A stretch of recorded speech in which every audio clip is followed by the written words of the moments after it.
So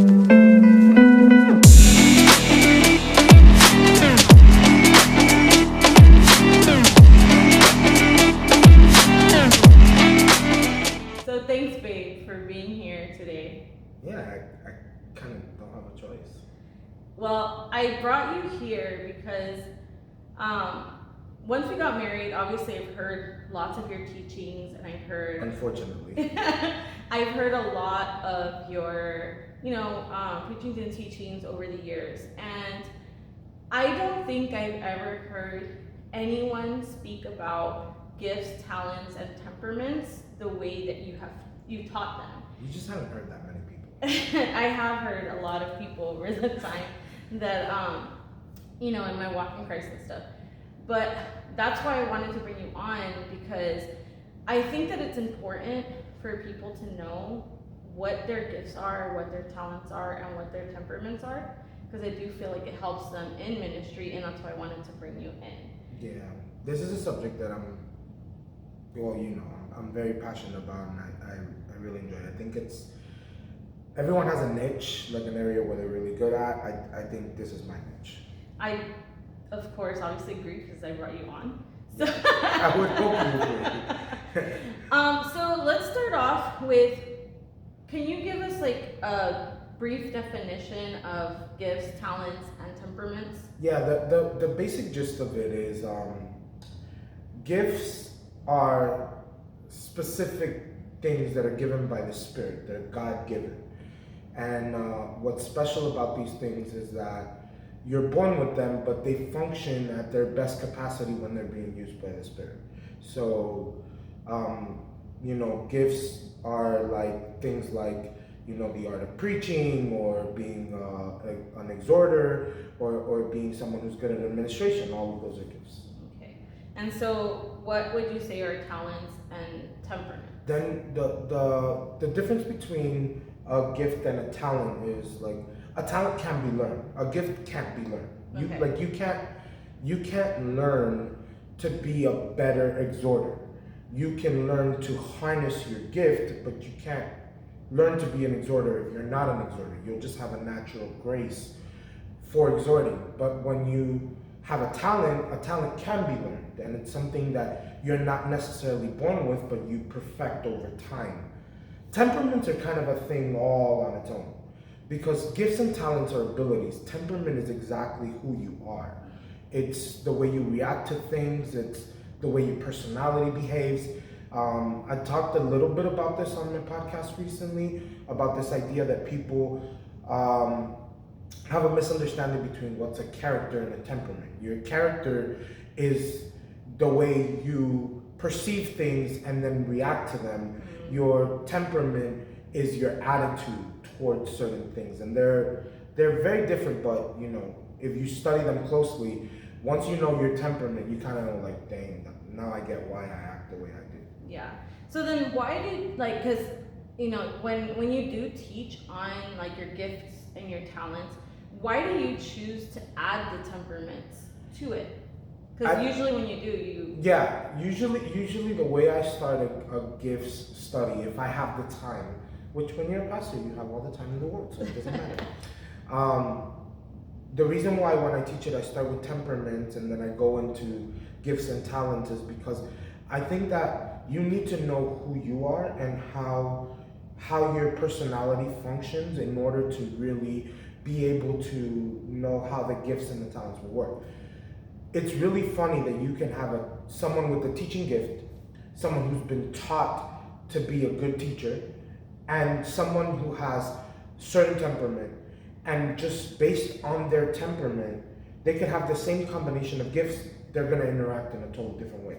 Someone with a teaching gift who's melancholic is going to be very different than someone who has a teaching gift but then is phlegmatic or sanguine. Either one of those is going to make the gift behave in a different way. So it's kind of important that you know, okay, I'm this kind of person, so the gift is going to react this way in me. Okay. And that's why I start that way. Most people don't. I don't know. God just put it in my heart to do it that way. Well, I do think that it's important to start to know who you are before you kind of go into the gifts. Can you break down each one of the things as simply as you can? Like, what are the gifts? Because I know that there's not only ministerial gifts, there's, There's operational, and motivational. So can you kind of break down gifts, break down ministries. talents, and then temperaments? So the gifts come in 3 categories, and this is where the church most gets confused, and there are also different theologies. Some people believe that the only spiritual gifts that are available to us right now are the motivational gifts. Those include like teaching, administration. It includes like the gift of giving, the gift of service, gifts that we naturally think of. Then there are others who believe that not only are those gifts, but the ministries are gifts. And when we talk about the ministries, we're talking about apostle, prophet, teacher, evangelist, and pastor. Then there are others that still believe that there's a third category of gifts that's called the operational gifts. And the way I was taught and the way I believe is that the operational gifts, more than them being yours, they are things that God has distinctly placed the ability for you to be used in. For example, one of the operational gifts is the gift of healing, but I don't think anyone is necessarily a healer. It's just in the moment, you have a propensity to be used in that gift. Okay. So I think that people who say, I have the gift of healing, I think they misunderstand the way it works, because it doesn't mean that if you're sick, we should go get so-and-so because they're the only ones. Yeah. It just means that if you happen to be around that person, then that's great. God can use them. But if you're not around that person, God could use yourself. Yeah. I've seen my father put his hand on his own forehead, and God used him to heal himself. So I think that's where that works. Talents are things like, one of the biggest mistakes I hear is people saying, oh, he has the gift of worship. Worship is not a gift. It's a talent. And playing an instrument is not a gift. It's a talent. You can learn how to play an instrument. You're skilled at an instrument. So like singing, cooking, all of these things are talents. And then, the 4 temperaments, they are something so different. It's sanguine, melancholic, choleric, and phlegmatic. Yeah, those are the 4. And each one of us has one major and possibly one minor or one sub-major of the temperament, and those 4 decide how you react to things, how you process things, whether you're a person who's very extroverted in the sense that you like to make friends, or whether you're a person who's very kept to themselves. All of these things are decided by your temperament. So because there are so many different categories of gifts, so many different categories of talents, so many different categories of temperament, there is literally an infinite amount of combinations and blends that can make each person uniquely individual. So then, can you give an example, or why don't we use yourself? Can you say what you are in each of the categories so that people could kind of see, it, what your personal combination is, so they can kind of get an idea? Yeah. So for example, I am a person who, when it comes to my temperament, I am phlegmatic and sanguine. Okay, and what makes you that? Phlegmatic and sanguine means that I am a very friendly person. I'm very spontaneous. I go with the flow. I'm not a person who's easily frustrated or upset. I'm not a person who will sit in their emotions for a long time. And I am a person who likes to be very charismatic and outgoing. So that's being sanguine and phlegmatic. So then, before you move on, can you just explain, because a lot of people talk about their personality being introvert or extrovert. Yeah. Is there introvert, extrovert? Because there's the 4 different. I think that there's more a manifestation of one of the temperaments combined with how you were raised. So I am sanguine and phlegmatic, but I also lived in a home with a mother who was sanguine and phlegmatic. So she was very outgoing and friendly. someone who liked to be a people person, and because I was around her, I was a people person. When it comes to other people, I've seen people who are sanguine and phlegmatic and aren't as outgoing as I am. Okay. It's not that they're not outgoing, they're just not as over the top outgoing. So I think when we talk about introvert, extrovert, there is a natural tendency of whether you're going to be introvert or extrovert, but it's not because you're an introvert. Like, it's because your temperament is this way and you've reacted to your temperament in this way. You can be a choleric person. For example, in the Bible, Peter is a choleric person. He is a very fiery personality, outspoken, quick speaker, doesn't think, isn't overly rational about the things he does, but he molds that into becoming a more under control choleric person. So when you know your temperament and God begins to work on it, you can manage it better and become the best version of that. And so I think that you can be sanguine and phlegmatic, be naturally outgoing, but learn to control whether you're too overly outgoing and there's some things you need to keep inside, or whether you're not outgoing enough and you need to be more charismatic. So I don't think necessarily there's introvert, extrovert, that simple. I think there's just manifestations of your temperament that we attribute that way. Okay, so then going back, so you said that you were a choleric. I'm sanguine, phlegmatic. Sanguine, Yes. phlegmatic. You're choleric. Yeah. I'm sanguine, phlegmatic.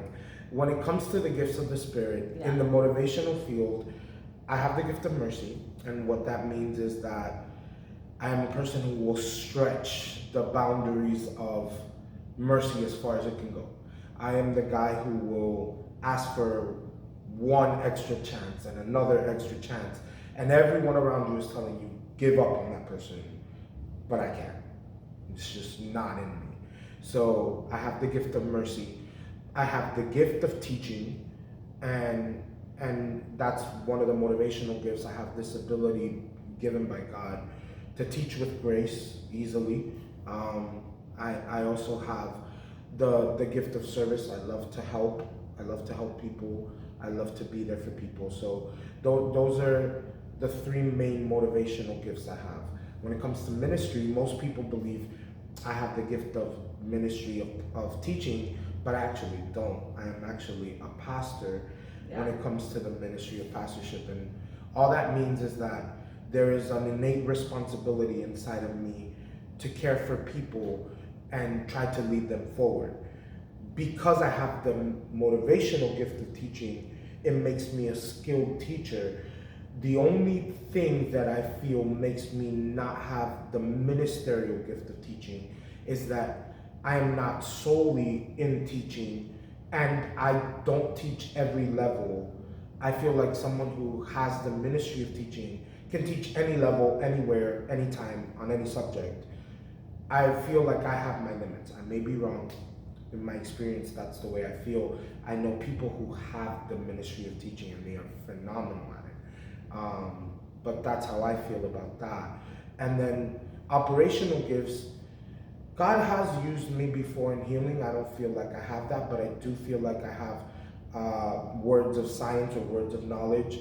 And I do feel like God has given me the innate ability to have the gift of wisdom, which is in moments of opportunity where you need a wise counsel and you need it to come from somewhere.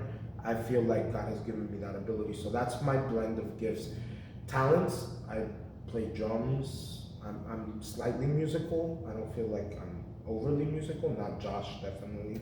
My little brother, he can grab an instrument. My older brother also, they could grab instruments and learn them in a day. Like, I'm not like that, but I do feel like there's some music ability in there. And I think that as far as talents go, I'm a decent cook. Most people don't know that. And I really good. and I'm very given to the arts. Like, I love drawing. I don't do a whole lot of it anymore, but I love drawing. I used to really enjoy painting. And right now my real big passion is the graphics arts. Like, I love video, film, all of that kind of stuff.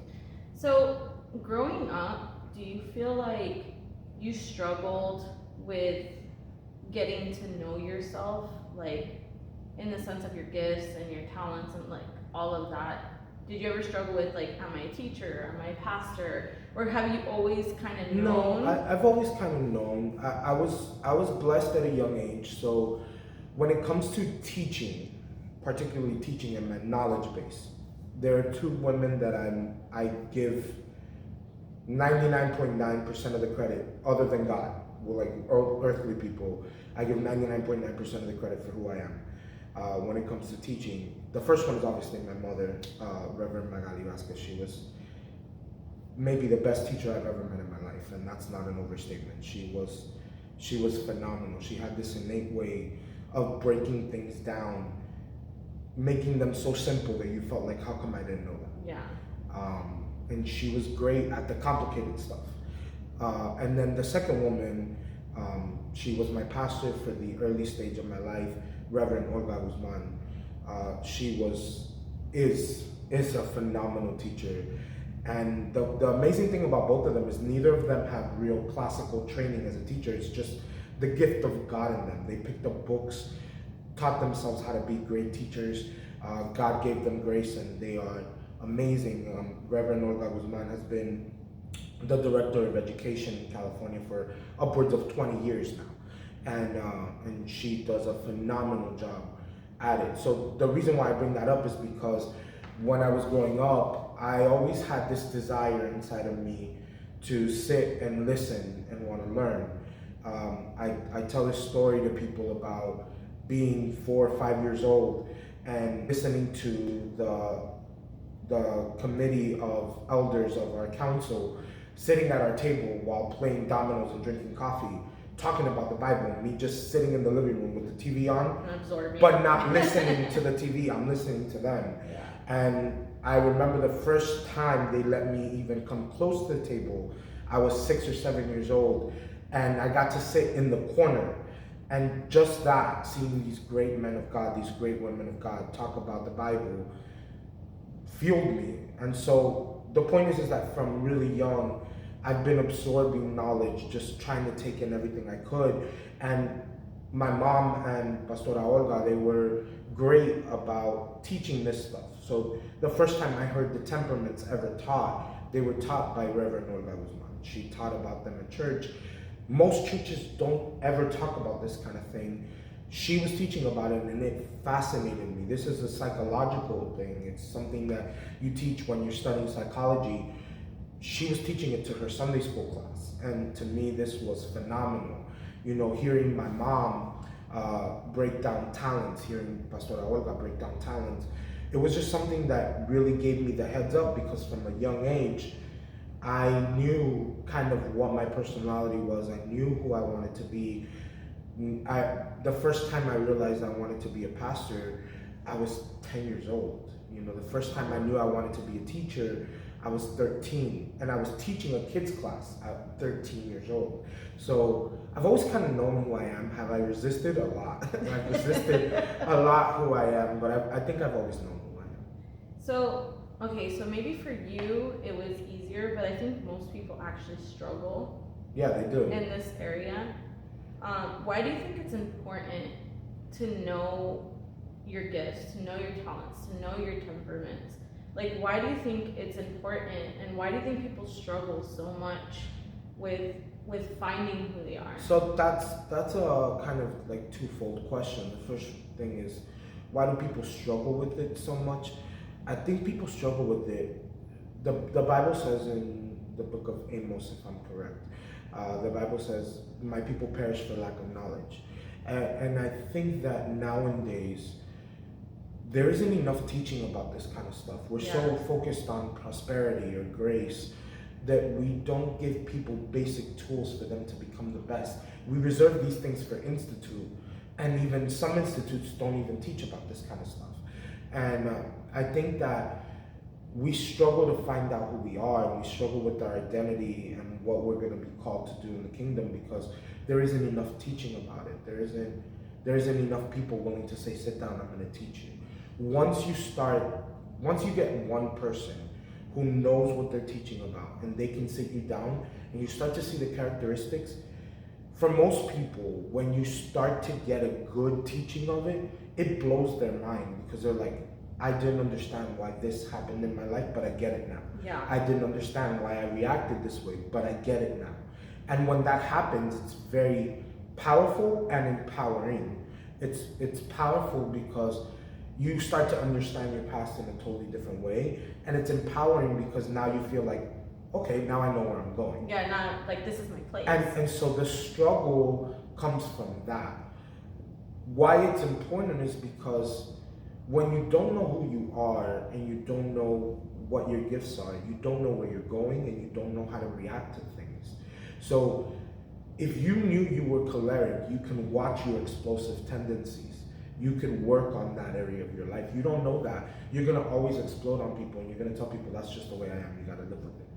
So if you knew your gift, like instead of trying everything out, I akin knowing the gifts of the Spirit to when you go to college and you don't know what major you want to be. You start trying everything, trying to find something. That's the same thing people do in church. It's like, I'm trying this, I'm trying that, I'm trying this, I'm trying that, which is great. It's fun that you do it that way, but you're kind of wasting time. Yeah, you're learning a lot of things, but you're not focused on the one area, and your life is so finite. There's an end to your life that every minute needs to be taken advantage. And so it's so much easier when you know this is the area I'm headed to. I'm going to work on perfecting that, and I'm going to get into this as soon as possible. Because once you get into it, then you're like, okay, now I'm just enriching this area of my life. You know, we started pastoring when we were in our mid-20s, and at this point we're in our mid-30s, and we're going on 10 years of pastorship. Most people never make it to 10 years. Yeah. And so the idea that, man, I got started at 25, I've put in this much time, the years that I would have wasted trying to figure out who I was, maybe going on an evangelistic crusade, traveling the world, or trying to become a missionary, or trying to do all these other things, I'm investing in my actual gift. And since I'm where I'm supposed to be, yes, there's moments that are stressful, yes, there's moments that are hard, but I love every second of it because I'm exactly where I need to be, and I know that. And that's why it's so important that you know your combination of things. It'll help you process what's going on, and it'll help you figure out where you're headed. Now, like, you know, the whole bouncing like around thing, because I feel like especially in smaller congregations, you kind of like see a whole bunch of people just taking on positions that really don't really fit, fit in what they're supposed to be doing. And then you see a whole bunch of people being really unhappy because they don't know why, they don't understand why they're not happy. Like, it's like they're happy because they're serving God, but it's not like, but they're not happy. They don't feel fulfillment, because it's not necessarily that. Saying that, like, you know how like people always talk about, let's say we do know our gift, right? And we do know what we're called for. How do we grow in that? Like, because I was taught like you jump around, like maybe I'm a kids teacher, and then the next level for me is like women's leader, But if you are staying in your actual lane, then how do you grow in that lane? Well, there's differing levels. So you talked about people bouncing around in church, and in small churches people being frustrated because they're in the wrong place. I think that's twofold. Unfortunately, there are people who don't know what they're good at or can't accept what they're good at. So I forever have seen people who are amazing evangelists pretend like they're pastors. You're not a pastor, you're an evangelist. And it's not that you can't be a pastor, but the thing is when you're trying to be an evangelistic pastor and you are focused on evangelism, so you're traveling the world, but you're leaving your church stranded and you're not caring for your people, then you're not being really a pastor. You may have the title, but you're not really a pastor. And so to me, it is important that every person accepts who they are. The Bible talks about the eye can't tell the hand and the foot can't tell the face.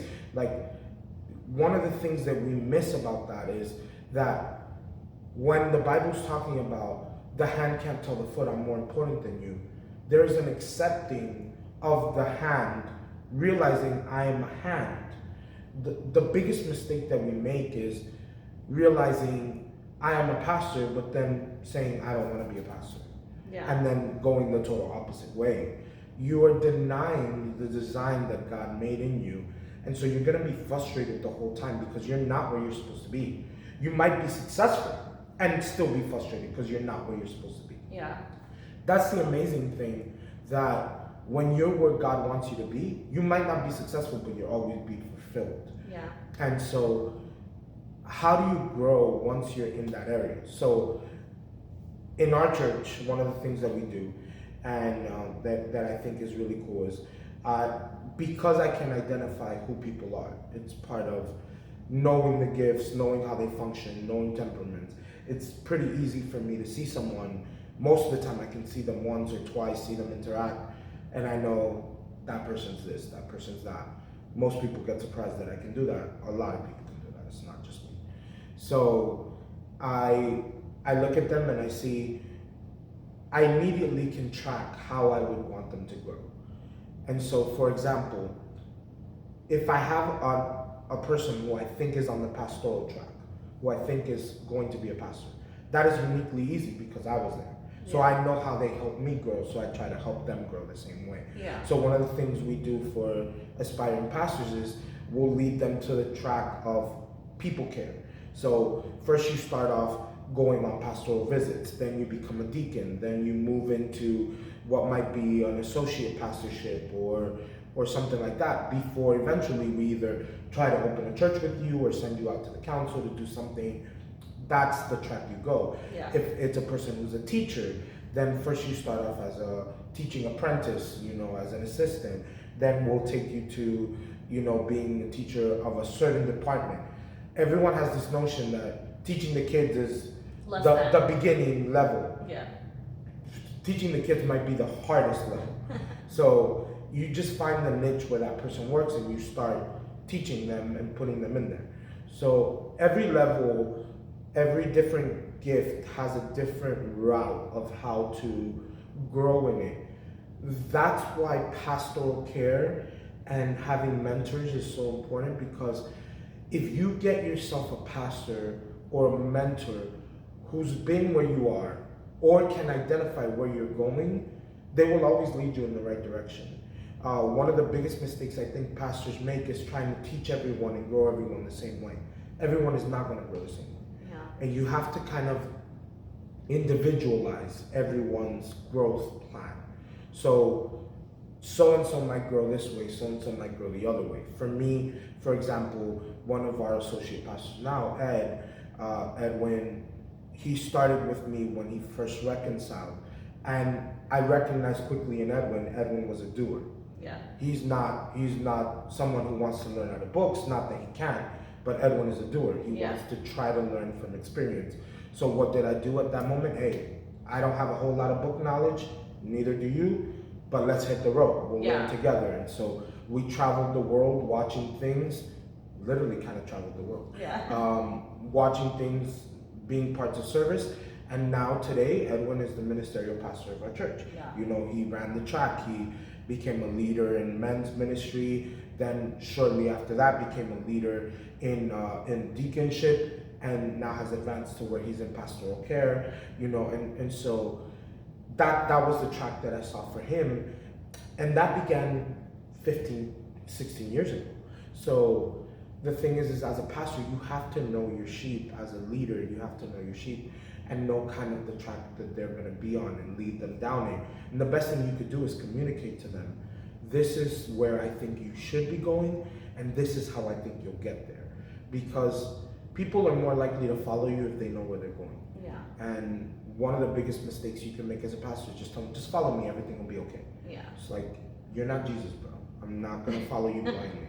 So if you tell them, this is why I think you should follow me, this is what I think you're headed to, this is how I think we can get you there, I think people are more likely to give you their trust.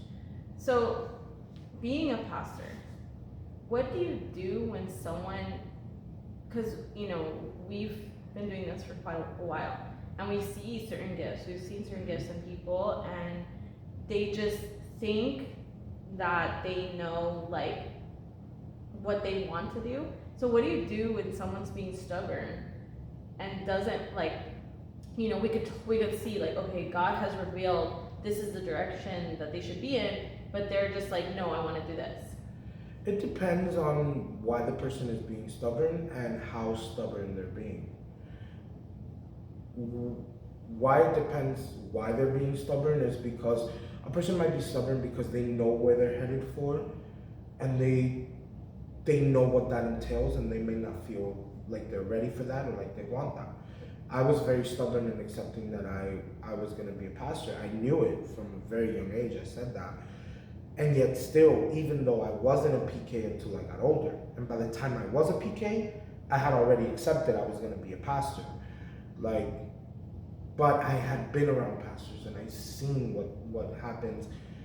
And I knew what it meant and what it took to be a pastor. All of the pastors that I had been with were people I admired and I thought the world of. And to me, it was like, I'm not on that level. I don't belong with them. So it took a lot from God to convince me, you will be at that level. You may not be there now, but you will be there someday. And even if you're not, it doesn't matter because I picked you. And so some of the stubbornness comes from your own insecurities or whatever. The issue is when the stubbornness comes because you just don't want what God has for you. It's not that you don't think you can do it, you just legit don't want it. Yeah. Because when you're envious of someone else and you want what they want and you covet what they have, for example, one of the things that trips me up nowadays is watching younger ministers, and not necessarily in age, but just in maturity spiritually. Mm-hmm. When I watch younger ministers, I'll say, I want what T.D. Jakes has, or I want to travel the world like Roberto Lugo. It's like Roberto Lugo is an evangelist. Yeah. Like T.D. Jakes is a pastor. They know where they are and they adjusted to who they are. If you're an evangelist, that's great that you want to be Robert Lugo. He's a great person to emulate. But the worst mistake that you can make is knowing that you're a teacher, knowing that you're a pastor, and you're looking at Robert Lugo because he has fame and he has the notoriety, and he's used by God and preaches to hundreds of people at a time or thousands of people at a time, and think I want that because I want what he has. Yeah. That's a mistake, because maybe God wants to make you the Robert Lugo of pastors, or maybe God wants to make you the T.D. Jakes of teaching. Yeah. Whatever the level is. Maybe God wants to make you that person, and you're robbing the world of a gift that God put in you because you want someone else's. So learning your own gift and accepting who you are is about realizing this is what God wanted me to be. The Almighty, the All-Knowing, the best designer that has ever existed thought that I was going to be good at this. Yeah. I should accept this. And when you do accept it, the stubbornness goes away. Then all you have to deal with is your insecurities, and that's on God. Like, God will help you get through them, and he'll help you surpass them. And you'll always have this inkling of doubt inside of you as to why God called you or why you're where you're at. But that's what keeps you honest. It keeps you remembering, I didn't deserve to be here. I depend on God. But if your stubbornness comes from envy for wanting something else or coveting someone else, then at that point as a pastor, there's nothing I can do for you. I can't help you. Like, if you don't want to accept God's calling, you're going to chase after a dream that's never going to happen. And if it happens, it's going to happen in the wrong way. Yeah. And people can say, well, if God is using them, then it can't be the wrong way. That's not true. Because the Bible tells us that in heaven, there's going to be people who are going to say, Father, in your name, I cast out demons. In your name, I healed the sick. In your name, I did this. And God's going to tell them, flee from me. I don't know you. Yeah. So the issue with that is that you could do all these amazing things. You could be highly successful. and not be doing what God wants you to do. So the question you need to ask yourself is, do I want to do what God wants me to do? And then, am I willing to accept what that means? And then, so, what do you think about then people, if you do know your talent, self-proclaiming ministry? You know what I mean? Like, how is that balance between knowing? Yeah, I'm not even gonna lie, you're baiting me because you know how I feel about this. I just think it's important because it is because important. like obviously there's a fine line between knowing who God has called you to be and then self-proclaiming a certain ministry. Yeah, I don't think ministry ever comes self-proclaimed, and this is probably the most simple story that might not seem like it has anything to do, but one of the most special moments for me in my life. My mom had traveled to Puerto Rico for the international convention. She forgot her Bible, and she called me. I was still here in Miami. She called me. She said, I forgot my Bible, and I told her, Mom, there's like 1,000 bookstores in Puerto Rico. Go buy a Bible. Like, it's not even a big deal. I'll send you the money. Just go buy a Bible. You know, my mom was like, you're right. I'm just gonna go buy a Bible. So she went and bought a Bible. So I showed up. The convention lasted a week. I showed up Friday or something like that. The convention was over. But we were going because it was my grandma's 90th birthday. And so I show up, and the first thing I want to do, being the Bible nerd that I am, was I want to see the Bible. Yeah. My mom had a collection of Bibles that was ridiculous. So anytime she got a new Bible, it was like an adventure, because what Bible did Mom not have? So when I pull up, she has the pastoral Bible. At this point, my mom is 3 years into pastoral ministry, so she's not even a reverend yet. She hasn't been ordained, and I know that's where I'm headed, but I'm nowhere near pastorship yet. And she has a pastoral Bible, and I grab it and I look at it, and I'm like, "You so conceited." I told her, "Yes, you so conceited. You bought yourself the pastoral Bible." And she's like, "It's nice, huh?" And I was like, "Yeah." She's like, "Look inside. It's super nice inside." She was just playing me. When I opened the cover, the first page has a dedication. I'm like, "Did you really dedicate the Bible to yourself?" And she's like, "Read it." The very first thing I see is, "I bought this Bible for you because," oh man, I'm gonna get teary. She's like, "Because I know where you're headed, and I wanted you to know that I believe in you." That moment meant a lot to me. The Bible said a whole bunch of other stuff, but that moment meant a lot to me because my pastor and my mentor believed where I was headed. And she, in that moment, I felt, gave me the mantle and said, "You're going to be a pastor." She, even though I knew where I was headed, in that moment, she kind of ordained me a pastor. Yeah. And that was the moment that I accepted, I'm going to be a pastor.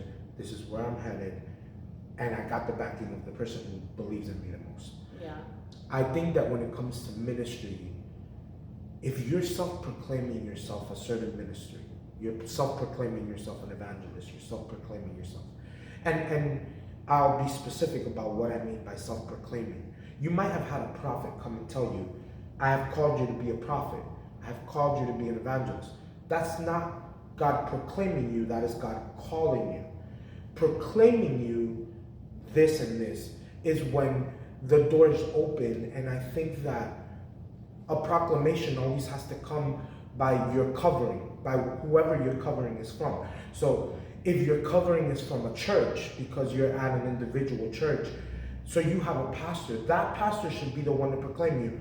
You're an evangelist now, you're a preacher now, you're whatever now. If you're in the council, then it's the council who will proclaim you. This is who you're gonna be. Yeah.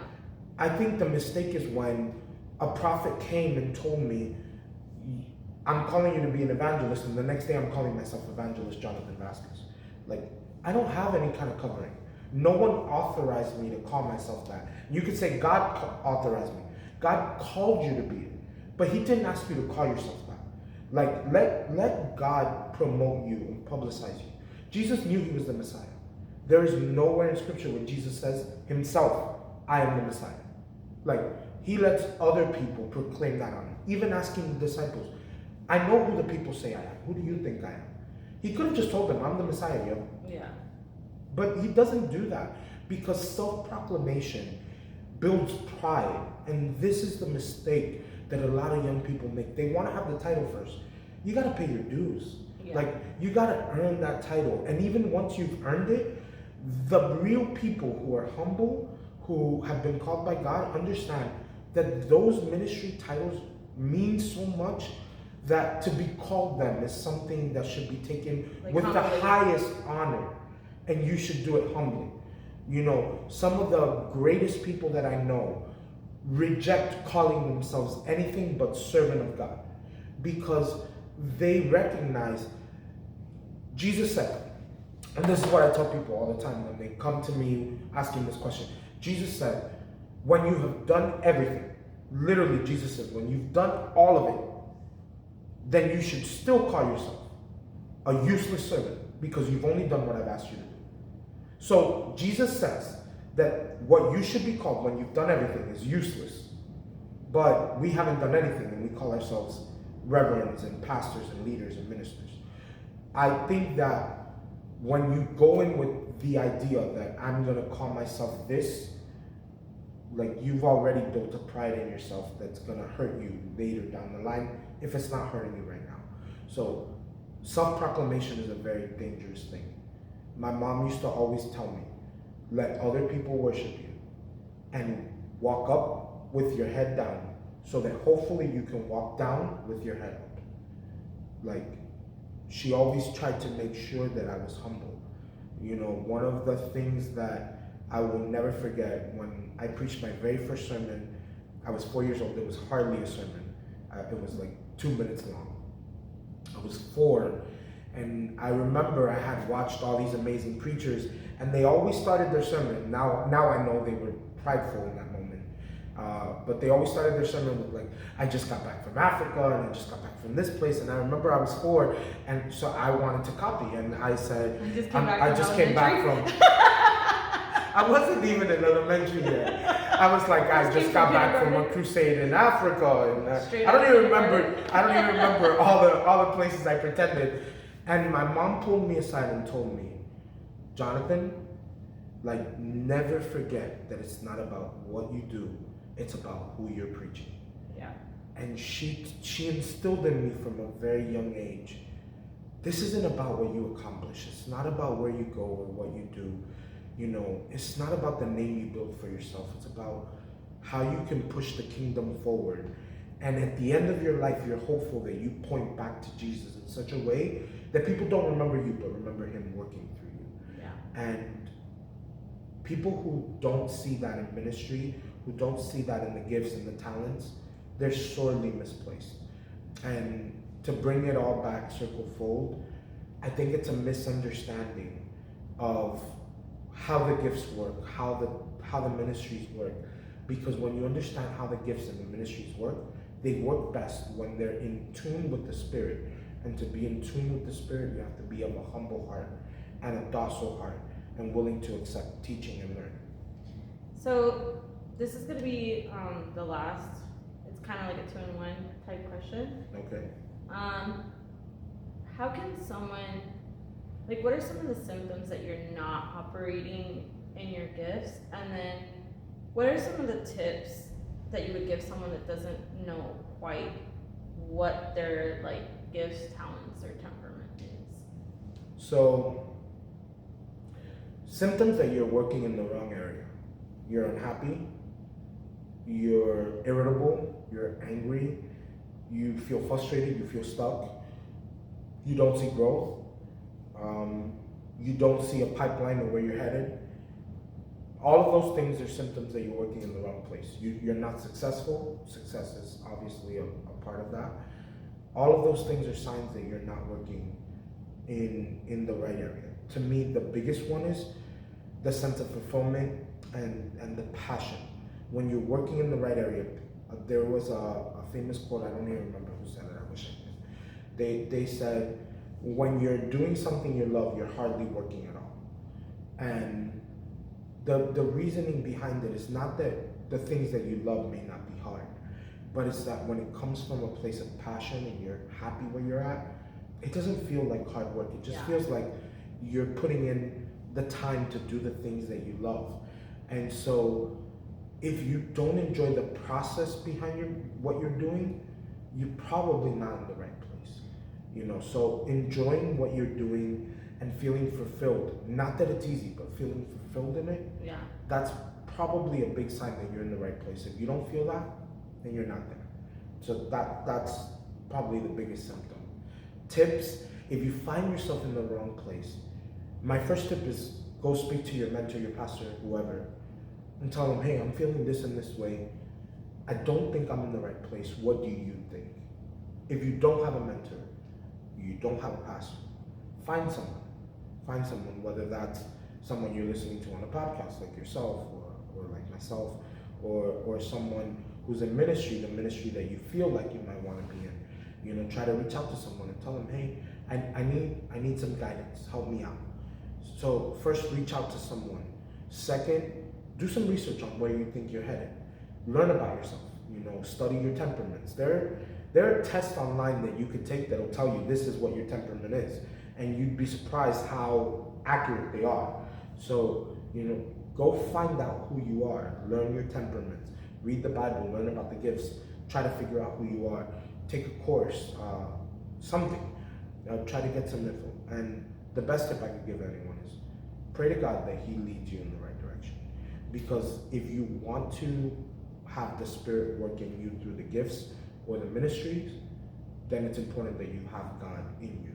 And the best way to do that is to pray and get a connection with God. He will never lead you wrong. So that would be my tips.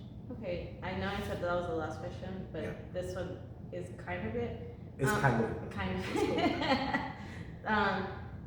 Resources, because I know there are some good books that, maybe if someone is trying to know a little bit more other than the link or like looking it up online to do the test, what are some books that you would recommend people reading? About the gifts of the Spirit, there are quite a few books. I wish I remembered the author's name of the one that I learned from. I don't remember his name. It was a long time ago. But there are various books on the gift of the Spirit. When it comes to temperament, oddly enough, the best books are psychology books, not even like church books. Just go try to pick up psychology books. They're going to be a tough read because the language is going to be very difficult. But it's a tough read. One of the best books that I've read on the gifts of the Spirit, oddly enough, was written by our council, by Assemblies of Christian Churches. It's an in-house publication, and it's a small pamphlet. It's not even that big. It's maybe 20 pages, but it's very thorough. It'll even tell you in some instances how your gift would work if you're not in church, if you don't have the Spirit, which is kind of crazy because if you're not serving God, your gift will still manifest itself. It's just going to do it in a different way. And when I read that for the first time, I was like, yo, this person has this gift and they're not even in church. So that, I think it's an awesome read. Like I said, it's called Gift of the Spirits by Assemblies of Christian Churches. It's a really old book. You'd have to get with someone to pick it up. But that's my favorite Gift of the Spirits read. But like I said, there's tons of books out there. Thank you so much. Like I said, I didn't really have a choice. For being with me. Tell everyone your Instagram, like all your social media information. You also have a podcast yourself. So can you tell everyone all your deets? Yeah, so you can find me on social media, Instagram at Pastor John Vazquez, Facebook I'm as Jonathan Vazquez, or if you want the actual link, it's jonathanvazquez.rym. RYM was the ministry that I started when I was young with my brothers. And if you want to look up my podcast, it's called Formation Podcast, and it can be found on all the platforms, and I think it's a good listen. Most of the episodes are right around what this one is, 40 something, 30 something. I think the longest one goes almost an hour. And it is it is a lot of topics that people don't talk about. One of my favorite episodes I've launched so far is the topic of mental health and soul health, as the person I was speaking to calls it. I think that there's a lot of subjects that are very taboo in church that we need to talk about, and that's what formation is about. It's about talking about things that you won't hear in church most of the time, that you should hear in church. So there's a lot of new content coming out, and I just launched a formation mentorship program. So if you're in need of mentorship, this might be for you. Reach out to me and let me know. Like I said, on my contact on any of my social media, you can find me, and then you can also find us at this YouTube channel. You'll find some of my stuff here. Yep. So if you want any of Jonathan's information, I'll have it in the description of the podcast. You better. And also in the description of the YouTube. Thank you again for being with us. No problem.